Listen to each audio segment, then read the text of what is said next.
This is one of the best shots of the week at Augusta. A beautiful shot down the hill, slight little draw. Once again, watch how everything matches up. That's the key. Unwind of the body, release of the arms, arms in front of the body, perfect balance, little draw, takes the right to left spin, almost goes in the hole. The beauty of the flow is because of the correctness of the sequence, is that right? Yes, and the position at the top is a position you feel comfortable in, and you know you get your arms in front of your body to match up. This was a drive of drives here. This was the 72nd hole at Augusta. This drive was about 340 yards, which may have prompted them to move the tee back 60 yards, because I understand they've done that.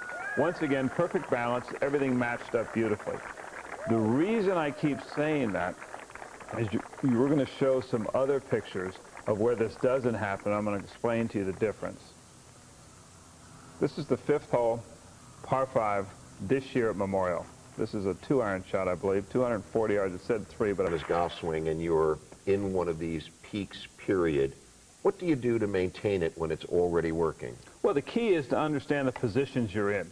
Know the positions you're in, how you get there, and you try and continually do that. For a person like myself, and I've said this to you before, the days of me teaching Tiger Woods anything are really long gone. Tiger Woods is a great student of the game. He understands his golf swing and what he's trying to do. My job is really to be his eyes, to stand outside of his body. I know the positions he's trying to create where he plays his best. Yes, you're in that position. No, you're not. This is what you're doing not to get there. This is what you need to do, how to get there. He doesn't need anyone telling him what to do really in reality. He understands the golf swing. He just wants you to check his positions for him. When he's having a valley, and we'll look at that in a moment, how much of our perception of...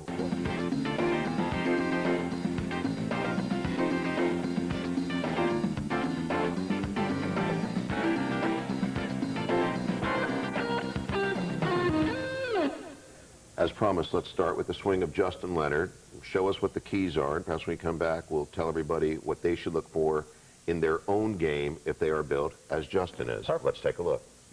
Well, first of all, Justin Leonard is small in stature, but yet hits the ball good ways. If you look at Justin's posture, he's a little straight in the legs, doesn't have a lot of knee bend, just a little bit of knee bend. This is because he's not very tall to start with. Second of all, if you watch Justin take the club to the top, he tries to get a little early wrist set. He used to overswing the club a lot. He doesn't do that anymore, so he's got to cock his wrist a little earlier. Doesn't go past parallel, but look at how upright this swing is. That's a good upright plane for a short person. The one thing you have to understand as a short person, you don't want to swing that club flat, because then you're going to have no angles back to the ball. If we watch Justin come back down to this ball, he has beautiful footwork, very quiet in the lower body, swinging within himself, not trying to generate distance he doesn't have. Beautiful impact position. If we notice how quiet the feet are, and yet the hips are turned all the way around. We can see both pockets of his pants. Nice square position, good extension from here of the right arm down the target line. And the one thing I want you to notice, everyone thinks Justin Leonard has this kind of strange follow-through. Well, it's just a reaction as he goes through. He's in a perfect follow-through position here. Then he just lets his arms kind of relax and collapse, and that's why he gets into that position. Nice spine tilt, still a nice tilt in his spine. So what we've seen is we've seen a guy built a lot like you and I, probably in a lot better shape than you and I, but he's tried to get the most out of his swing.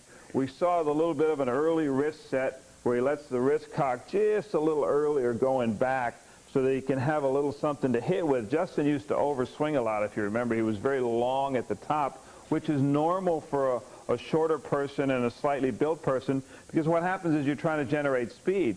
What he's done, and what we should do for those of us in our body type, depending on your flexibility, is let your wrist hinge just a little at the start. When your left arm's parallel to the ground, this shaft angle should be more this way. You don't want to feel like this shaft is here, nor do you want to feel like you've taken this club behind you. This creates a flat arc. We're not very tall, so we're going to try and get the best arc we can get. We're going to try and get our left arm up in a little better position here so we can get our arms in front of our body better. Quiet footwork, let the body unwind, hands and arms come into the club,